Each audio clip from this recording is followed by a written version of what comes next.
Hacker Bjorka merespons klaim pemerintah yang menyebut telah mengantongi identitasnya. Melalui akun di forum Bridge, Bjorka mengaku dirinya tertawa saat mendengar kabar pemerintah Indonesia telah mengetahui identitasnya. Bjorka juga menyinggung Dark Tracer karena telah memberikan informasi yang salah. Peretas yang mengaku asal Polandia ini juga turut menyinggung soal ditangkapnya pemuda asal Cirebon setelah adanya info dari sebuah akun di Instagram.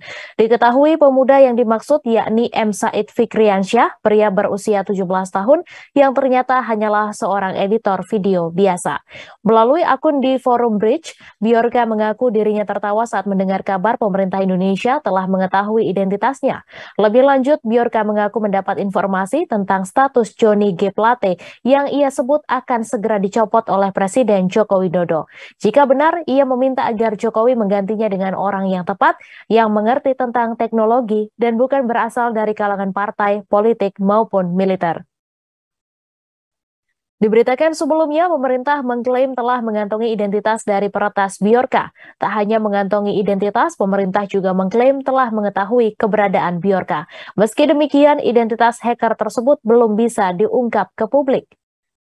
Sementara itu, Menko Polhukam Mahfud MD mengatakan motif dari perbuatan Bjorka tersebut diketahui beragam. Motif yang telah teridentifikasi tersebut diantaranya politik, ekonomi, jual beli, dan sebagainya. Selain itu, berdasarkan rapat koordinasi dengan Kepala BIN, Kapolri, Kepala BSSN, dan Menkominfo pada Rabu 14 September, Bjorka tidak memiliki keahlian membobol data yang sungguh-sungguh.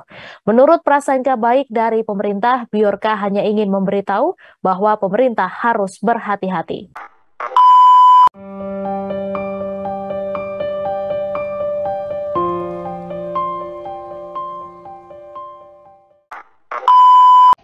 Menteri Komunikasi dan Informatika Johnny G. Plate ditetapkan sebagai tersangka kasus dugaan korupsi proyek BTS dengan kerugian negara mencapai 8,32 triliun rupiah. Penetapan tersangka Johnny G. Plate terlihat saat dirinya dengan tangan terborgol dan mengenakan rompi tahanan keluar dari ruang pemeriksaan. Dikawal petugas Kejagung, Johnny G. Plate langsung dibawa menuju mobil tahanan. Penetapan tersangka dan penahanan Johnny G. Plate dilakukan setelah 3 kali Menkominfo ini diperiksa dalam kasus dugaan korupsi proyek BTS 4G. Berikut adalah keterangan lengkap dari Kejaksaan Agung. Plate sudah masuk ke dalam mobil tahanan dan saat ini akan dibawa langsung menggunakan mobil tahanan. Namun hasil pemeriksaan pada hari ini, setelah kami evaluasi, kami simpulkan telah terdapat cukup bukti bahwa yang bersangkutan diduga terlibat dalam peristiwa tindak pidana korupsi proyek pembangunan infrastruktur BTS 4G paket 1, 2, 3, 4, dan 5. Tentunya selaku pengguna anggaran dan selaku menteri. Sesuai dengan hasil penghitungan kerugian keuangan negara yang telah kami sampaikan beberapa hari terdahulu, kasus ini telah menimbulkan kerugian negara sebesar 8 triliun 32 miliar rupiah.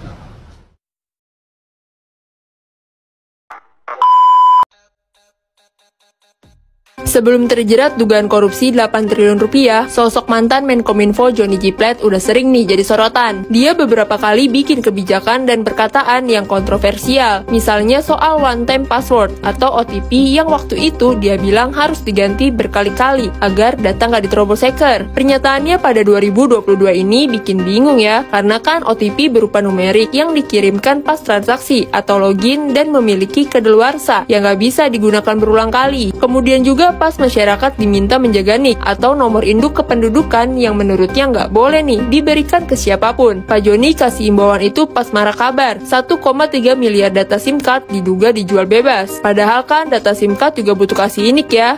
Kemudian pas ramai kasus Bjorka, saat itu Pak Joni sampai ganti nomor HP-nya dengan nggak lagi menggunakan kode +62 untuk nomor Indonesia. Terus juga pas Kominfo blokir aplikasi yang nggak daftar PSE lingkup privat. Salah satu aplikasi yang diblokir terakhir yakni PayPal yang bikin warganet protes karena nggak bisa melakukan transfer atau penarikan. Ada lagi nih, pas di acara talk show, Pak Joni sempat adu argumen sama BEM UI soal banyaknya informasi hoax UU Cipta Kerja. Saat itu Pak Joni kekeh, menurutnya kalau pemerintah sudah bilang hoax, ya berarti emang bener hoax dan nggak perlu dibantah. Kini Pak Joni diduga korupsi dalam kasus BTS 4G Bakti. Korupsi ini bukan pidana biasa ya, karena dari 10 triliun rupiah yang dianggarkan, dugaan kerugian mencapai 8 triliun rupiah. Dari 4.800 tower BTS 4G yang ditargetkan selesai Maret 2023, baru ada 985 tower yang dibangun. Itu pun ternyata hanya tiang mati yang tak berfungsi. Soal sepak terjang sebelum jadi menteri, Pak Joni ini aslinya seorang pengusaha yang memulai bisnisnya sekitar awal tahun 1980. Dia bisnis alat-alat perkebunan dan sukses, karena waktu itu marak pembukaan lahan untuk perkebunan di Kalimantan dan Papua. Pak Joni kemudian mulai mengembangkan bisnisnya ke transportasi. Dia menjabat berbagai posisi penting di berbagai perusahaan, salah satunya komisaris PT AirAsia Investama tahun 2012-2013. Jadi, no wonder ya, Pak Joni punya harta sampai 191,2